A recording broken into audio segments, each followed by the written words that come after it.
Hello, thank you for watching this video. Today we're going to learn more about how to use your vinyl cutter. So to start off with, we're going to take a look at what comes with the vinyl cutter inside the box. So I have it laid out on the table here. So it should come with a power cord. It should come with a power cord, obviously for connecting up the power to. Should come with a USB cable. Should come with stand hardware. So I don't have the stand set up, but when you're setting up the stand, this is the hardware you use to set up the stand. It will come with a fuse. The fuse for these cutters is in between the power cord and the switch for the power. If we look here on the vinyl cutter, this is a side note, on the side, the fuse is right here in between the power switch and where the plug enters. There is a little tab you can pull and you can slide out the fuse from right in between here. We have a plotter pen. So all vinyl cutters are pen plotters as well. You can substitute the vinyl cutter blade for this pen and it will draw on paper. Typically what we like to do is we like to save the release liners from vinyl after we've cut, and then we use the pen to draw on the back of the release liner when we want to do test plots and things like that. This is the blade holder, and then it'll come with some blades. Different colors for different blade angles. Comes with a 30 degree, a 45 degree, and a 60 degree. The 30 degree is the least aggressive. It's for most delicate materials. The 45 degree is your standard blade for most sign vinyl and most heat transfer material. The 60 degree is the sharpest blade, and that's usually for thicker materials or for pre-laminated materials, sometimes paint mask, sand mask, these kinds of materials. So what I'm going to do first is I'm going to select a blade and put it into the blade holder. So I'm going to open this up, take a blade. So the cap should be on the side that actually has the blade. And when we cut with these blades, vinyl is really thin. Vinyl is only a couple mils thick. And ideally, we are barely cutting into the substrate. So when we do cuts, we're only talking about the tip 2 or 3 or 4 mils of the blade actually doing any work. With my naked eye, I can't see the quality of the blade tip. I can't tell if it's worn, I can't tell if it's chipped or broken. These blades are very fragile. If you drop them, there's a good chance if they fall on the tip of the blade, they will crack. So before ever putting a blade into a blade holder, I always recommend taking a look at it with a magnifying glass and examining the very tip of the blade. You can also tell the blade angle when you look at it with a magnifying glass. So for both reasons, you know, the colors on the protectors, sometimes they get mixed up between different blades when different people use your cutter. So you'll want to make sure that you're putting the right angle in whenever you're doing a cut. So these blade holders are kind of neat. On the back there's a pin that you can push in and out, and that will help get the blade in and out of the blade holder. These go in straight from the front, and they have a little magnetic catch in there. If you just kind of push it in, you'll see it'll go in there, and the magnet will hold it in place so it won't come out. To get it out, just push on the back here. It'll advance it, and then just grab it with your fingers, and you can pull it right out and switch it with another blade. So when you're putting these in, they should stick out about the width of a credit card. Not sure if you can see that or not, but that's about how far it should be out. To adjust it, there is this brass screw back here, nut rather. You release this, rotate the shield until you get the desired offset, and then tighten up the nut again. Once you've got that there, these blades are all about the same length, so you should be able to swap them in and out with the same distance that they protrude. So that's what comes in the kit.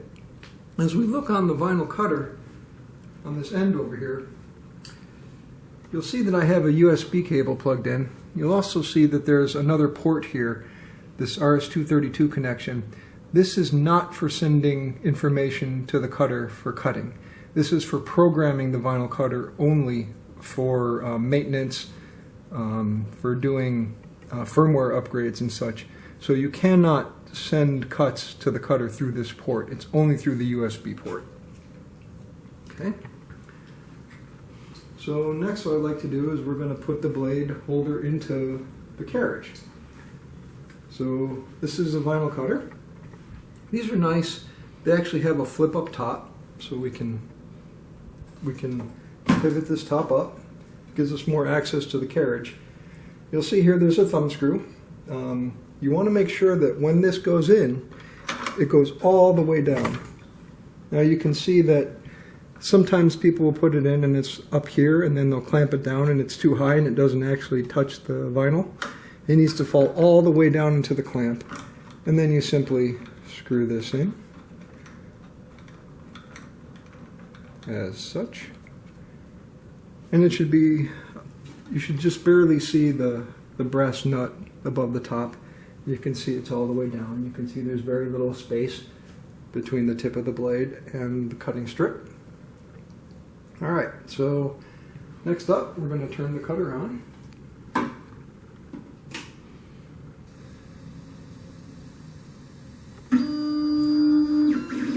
Okay, so when you first turn it on, it's going to home the carriage. It's going to come up with speed and force. When the cutter shows a speed and a force, it's actually listening to the USB port and waiting for commands from the computer. What we're going to do is we're going to take it offline with the online/offline button. And when you do that, it says move X0, Y0. That allows you to manually move the carriage or roll the rollers.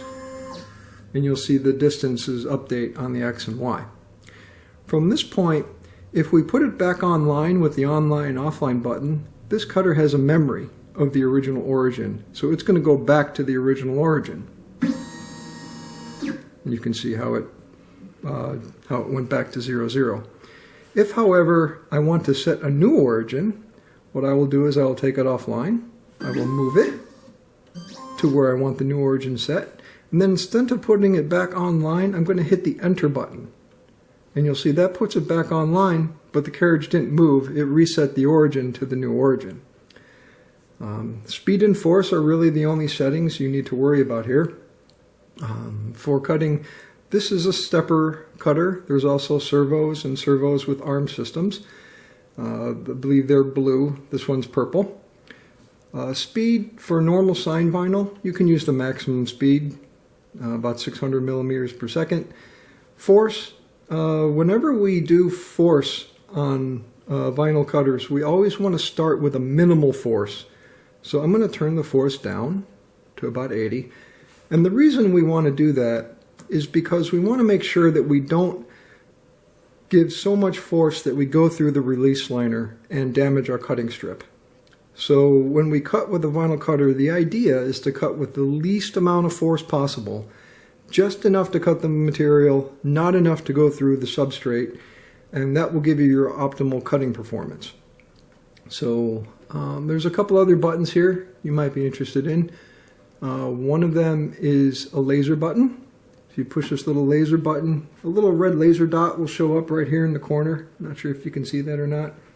It's right there. That's for doing contour cutting. This cutter has that laser dot for semi-manual contour cutting. You can turn the laser on and off with this button. It has a test button. The test button will allow you to send a triangle and a square to the cutter to make sure that you have enough force to cut through the vinyl. And so what we're going to do next is we're going to put the vinyl in the cutter. So before we do that though, we're going to look at the pinch rollers here. And I kind of started this out. You can see pinch rollers are kind of not where they're supposed to be. You can see that the pinch rollers are supposed to be in these locations where these little white marks are on the rail. Actually what they really want to be is they want to be centered on these knurled drive rollers at the bottom. So I'm going to make sure the pinch rollers are up, and there's a lever in the back. You pull that forward and that raises the pinch rollers. With one hand behind and one hand in front, you can slide these along the rail until they're centered on the knurled drive rollers. And this one I'm going to put way over here on the right. Move my carriage out of the way. So I can grip the front and put it here.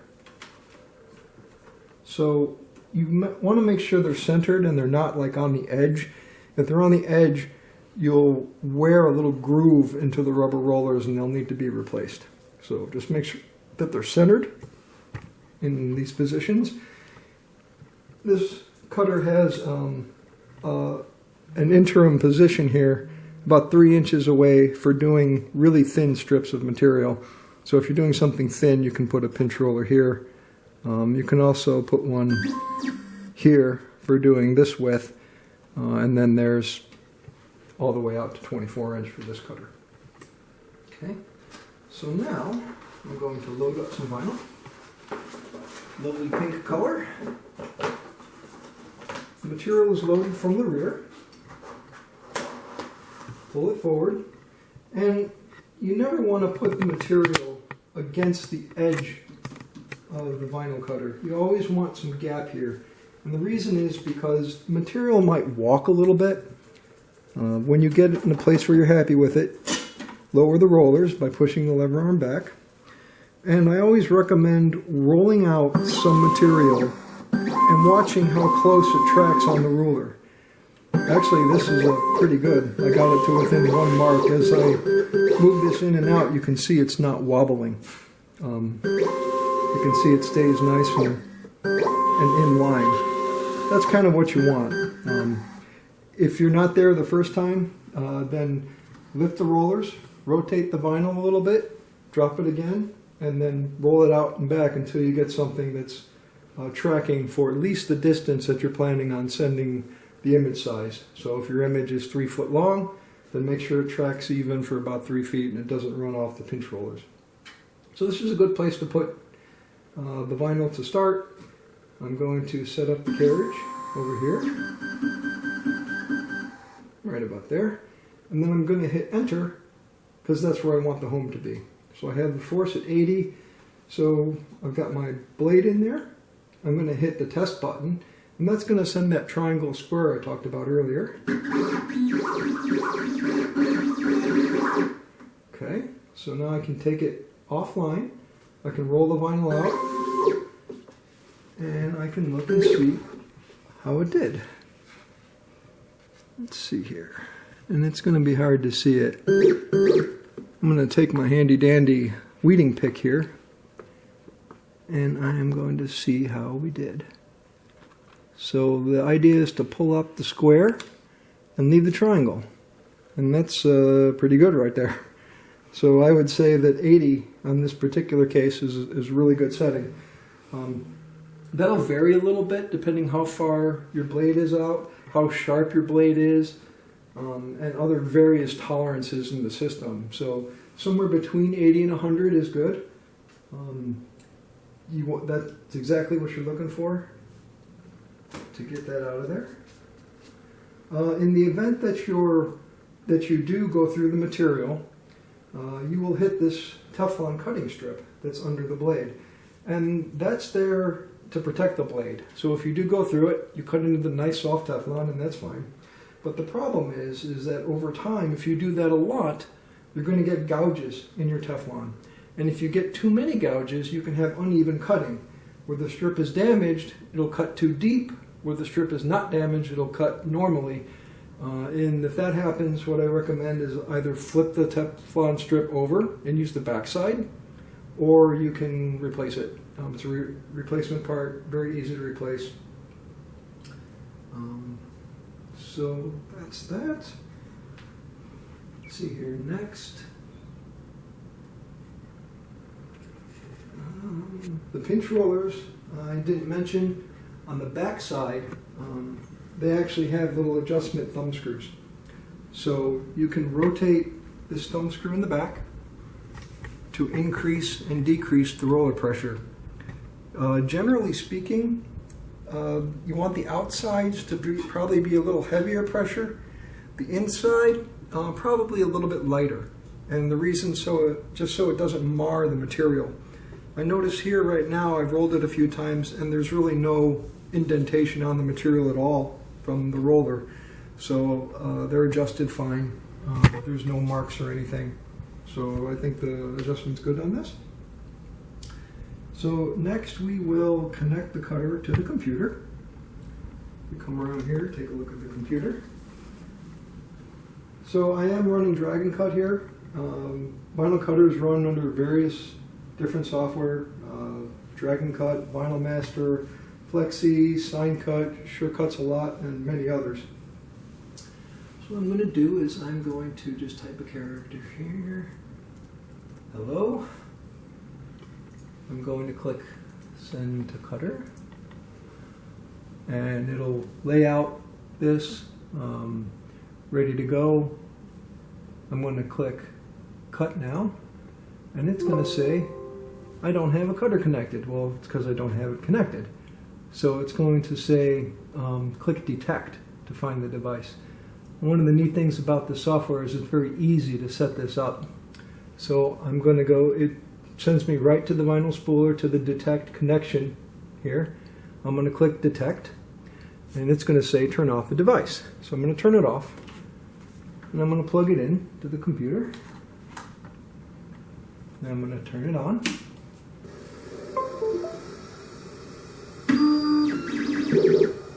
Okay. Turn off. Turn on. And it'll come up with this green check mark. So what it's doing is it's looking at Device Manager, monitoring all the ports. As soon as it detects that there's been some activity on a port, it assumes that that was your vinyl cutter turning on and it locks onto that port. That's the port, it's found it, it's connected to it. I can click Done and it throws that port in there as connected for the cutter. And now I can click Cut Now, proceed with cutting. Yes.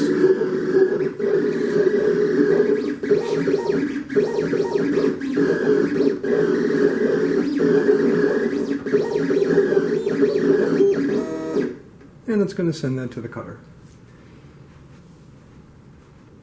And then we're done. So that should get you set up and started.